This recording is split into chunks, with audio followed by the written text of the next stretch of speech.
Hi, my name is Muhammad Adam Iskandar bin Hilaluddin and my matrix number is 2019456966. My name is Muhammad Ikmal Hakim bin Hamdan with matrix number 2019694998. Assalamualaikum and hello sir, my name is Muhammad Fakrul Akmal bin Muhammad Ali. My student ID is 2019290094. Hi, my name is Muhammad Hakim bin Rafizan, student ID 2019-444808. Hi, my name is Muhammad Arif Fikri bin Muhammad Sobri and my student ID is 2019-212138.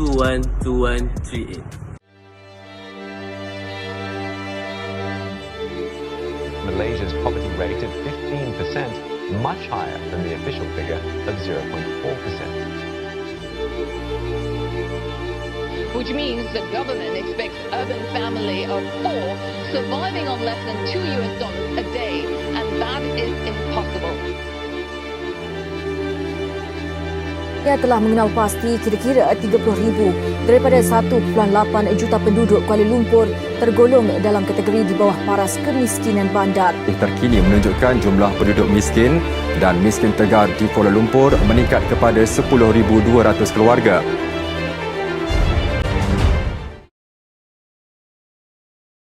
It's been almost 55 years since Malaysia gained independence.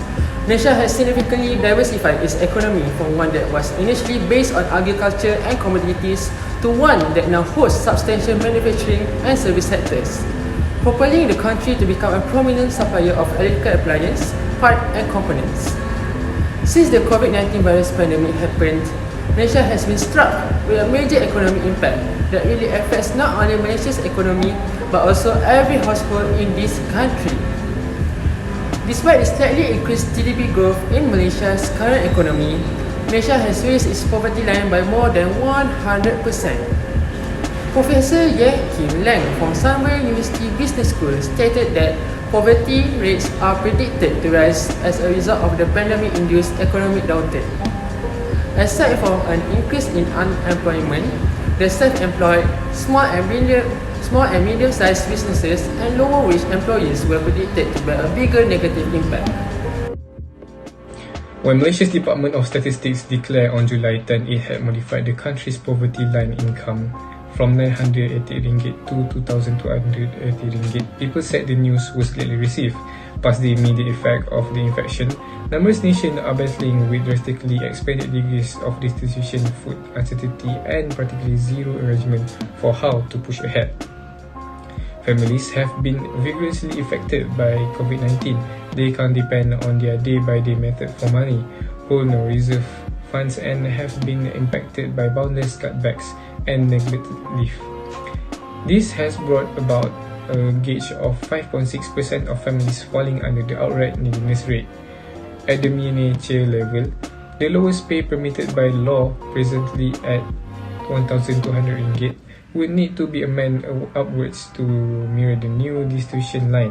In any case, this would need to be tuned to the country's financial well-being and managers' capacity to assimilate higher pay costs without disturbing the circumstances. On August 10, Minister in the Prime Minister's Department, Mustafa Mohamad, informed the Parliament and administrative officers and state legislators have 5 months to audit their neediness destruction approaches with the considered PLI. The unsteadiness of monetary development can cause nations to rely endlessly upon an unfamiliar guide. In nations where social or ethnic gatherings feel that there is monetary, political and social disparity, wars are bound to happen, making an endless loop that drives neediness. In many occurrences, the poor are minimized and their voice are not heard. Poor people, more than some other gathering, depend on essential public needs. Next is the causes of the problems. The first causes will be the country fast industrializations. Urbanization drew people to urban centers in search of better paying jobs. In 2020, 77.16% of nation's total population reside in urban and suburban areas. As a result, only the least capable bodies remain in rural regions. exacerbating poverty in some locations. Malaysia's urban poverty rate was 3.8% in 2019, while rural poverty was 12.4%. While Malaysian poverty reduction strategy focuses on floating village, providing them with basic requirements remains a challenge. Inflationary pressure is the second causes.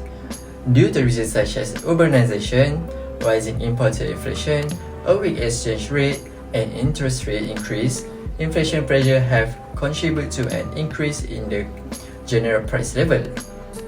The rise in general price has an extremely bad impact on low-income areas. Annual inflation in Malaysia surged to a 5-month high of 3.3% in November 2021. With an increase in interest rate, people in low-income communities will be unable to purchase essential necessities. And the last causes are the disparities in the education level. It is a well-known fact that poverty is associated with educational failure, and this means that children born into poverty have little chance of ever escaping their precarious situation. The majority of families living in extreme poverty are unable to send one or more of their children to school.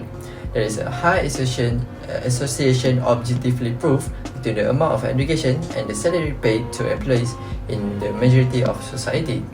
Persons with greater level of education appear to have a higher degree of productivity on average. As a consequence, people with less skill will have difficult time finding a position that pays well. The unemployment rate will likewise rise as a result of this. Would like to present the part of effects of the problem. So there are three effects that was identified, which is the low income, starvation, and the illness.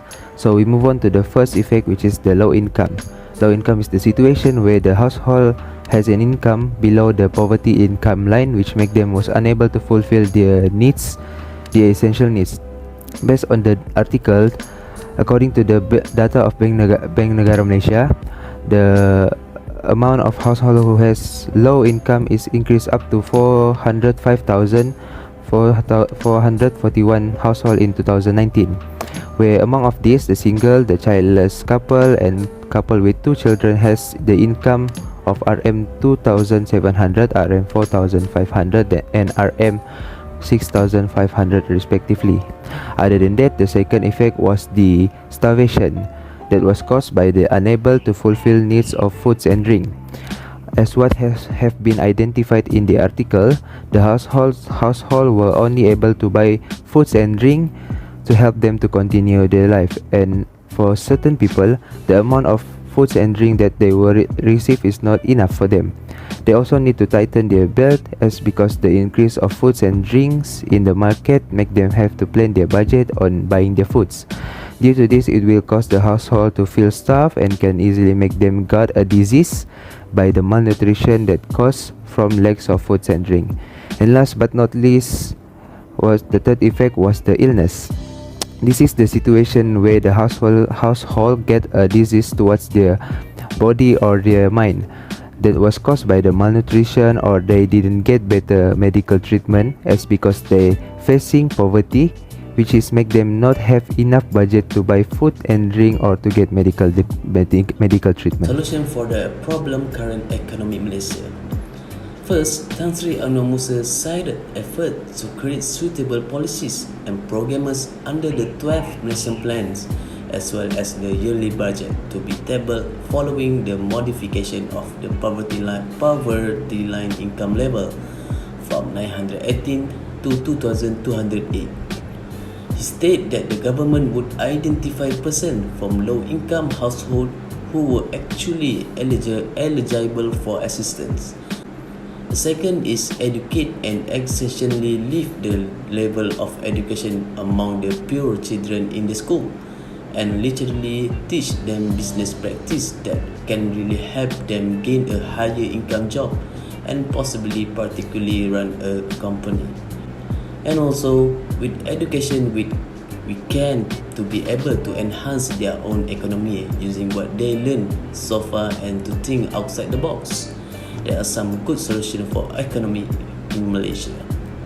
Lastly, is ensure income is redistributed to uplift those poverty the most straightforward way to keep inequality in check and eliminate poverty in the short term is through taxation and income transfer to the lowest members of society. Poverty has become a major problem not only in Malaysia but also in the whole world.